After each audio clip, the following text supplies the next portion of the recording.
Welcome to Monk and Pramanu, and today we are going to discuss the derivation of de Broglie wavelength. Consider a material, example electron or proton, and consider it as a standing wave system in the vicinity of particle. अब हम late करेंगे material होगा electron या proton. अब उस electron proton के आसपास हम एक स्टैंडिंग वेव सिस्टम लेट करते हैं कि उसके चारों तरफ स्टैंडिंग वेव सिस्टम है, वेव है जो कि स्टैंडिंग है, यानी कि एम्पलीट्यूड अपोजिट है और इक्वल है। तो let the standing wave at any instant T naught at the point X naught Y naught Z naught be represented by the function that is wave function या फिर wave equation Sai.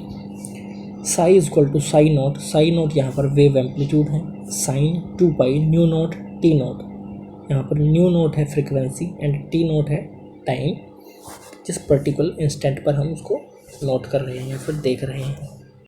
If the particle is given A velocity v along the positive x direction, then according to inverse Lorentz transformation, the coordinates of time t naught is given by t plus v by c square x over 1 minus v square over c square within the under root.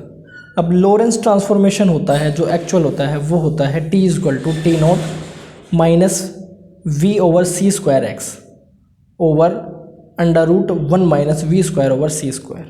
अब inverse Lorentz transformation में क्या होता है, जो ये note है ये exchange हो जाता है, टी नोट की जगह पर टी और टी की जगह पर टी नोट, और जो वी है वो माइनस वी से रिप्लेस हो जाता है।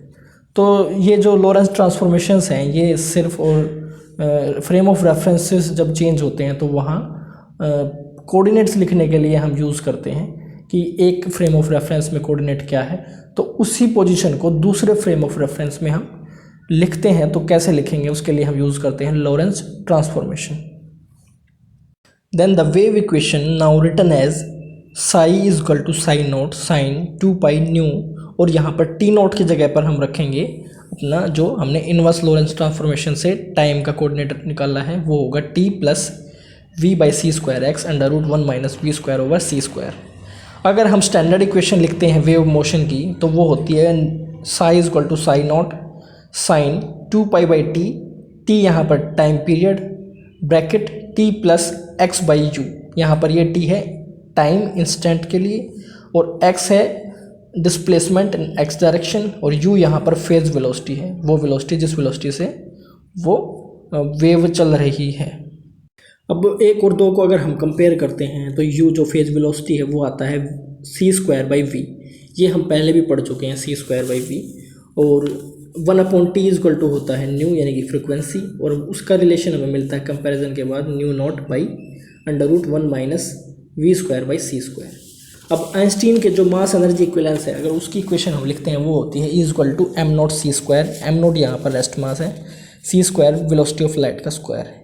अगर हम वेव की एनर्जी लिखें is equal to h nu naught होगी, और अगर हम दोनों को इक्वेट करते हैं तो m c square is equal to होता है एच न्यू नॉट, यहाँ पर न्यू नॉट की वैल्यू होगी m naught c square by h. अब इस न्यू नॉट की वैल्यू को हम इक्वेशन 3 में पुट करें, यानी कि न्यू जो हमने निकाला था उसमें पुट करें, तो यहाँ पर हो जाएगा m naught c square over h within under root 1 minus v square over c square.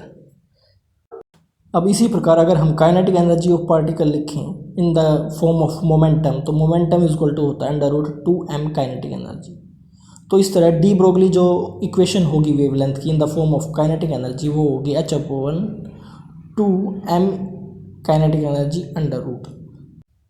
इसी इक्वेशन को अगर और हम मॉडिफाई करते हैं तो अगर पार्टिकल एक चार्ज पार्टिकल है, यानी कि इलेक्ट्रॉन ही समझते हैं या भी कोई भी प्रोटॉन है, तो अगर उस पर चार्ज q है और उसको हम एक्सेलरेट कराते हैं with in potential difference v volts, तो वहाँ पर काइनेटिक एनर्जी हो जाती है qv in the form of electron volts.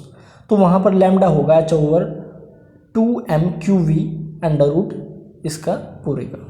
तो अगर इस सिचुएशन को यूज़ करते हुए हम एक पार्टिकल मानते हैं इलेक्ट्रॉन को और उसको हम एक्सेलरेट कराते हैं 100 वोल्ट्स पर, तो वहाँ पर जो वेवलेंथ हमें मिलती है कैलकुलेशंस के बाद वो मिलती है 1.226 एंगस्ट्रम, और ये वेवलेंथ उसी ऑर्डर की है जो कि एक्स रेज की होती है। तो इसी प्रकार का कोई रिजल्ट हमें सेम रिजल्ट हमें डेविसन और जर्मन ने दिया था अपने एक्सपेरिमेंट में। तो जो डेविसन और जर्मन एक्सपेरिमेंट है वो प्रूव करता है कि डी ब्रोगली वेवलेंथ या फिर डी ब्रोगली हाइपोथेसिस है वो करेक्ट है, और डी ब्रोगली जो भी वहाँ पर बातें बोली हैं वो सब ठीक है।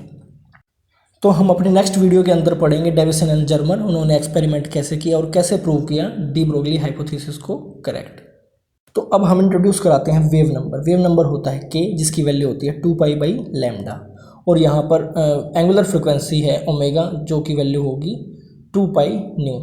तो यहाँ पर लैम्डा इक्वल टू होगा h/p, और अगर हम यहाँ पर 2π/λ लिखते हैं तो वो होगा h/p। तो अब इसके सामने लिखते हैं 2π/k इक्वल टू होगा h/p। तो यहाँ पर p होगा h/2πk। h/2π को हम लिखते हैं h क्रॉस, जो की वैल्यू होती है h/2π। तो अब अगर हम एनर्जी लिखें तो वो होती है h न्यू की जगह पर हम लिख सकते हैं ω/2π, और h/2π को हम लिख सकते हैं h क्रॉस। तो इस तरह एनर्जी होगी E = h क्रॉस ओमेगा।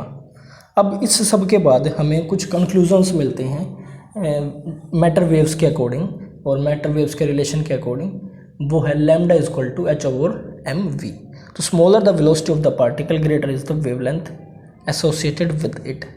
अब ये बात सिंपल है कि अगर वेलोसिटी स्मॉल है तो वहाँ पर जो वेवलेंथ है वो लार्ज होगी, और वेलोसिटी अगर लार्ज है तो वेवलेंथ स्मॉल होगी। और एक और ख़ास बात वो है कि मैटर जो वेव्स हैं वो इंडिपेंडेंट होती हैं चार्ज के। तो चार्ज कुछ भी हो वो सिर्फ वेलोसिटी पर डिपेंड करती है।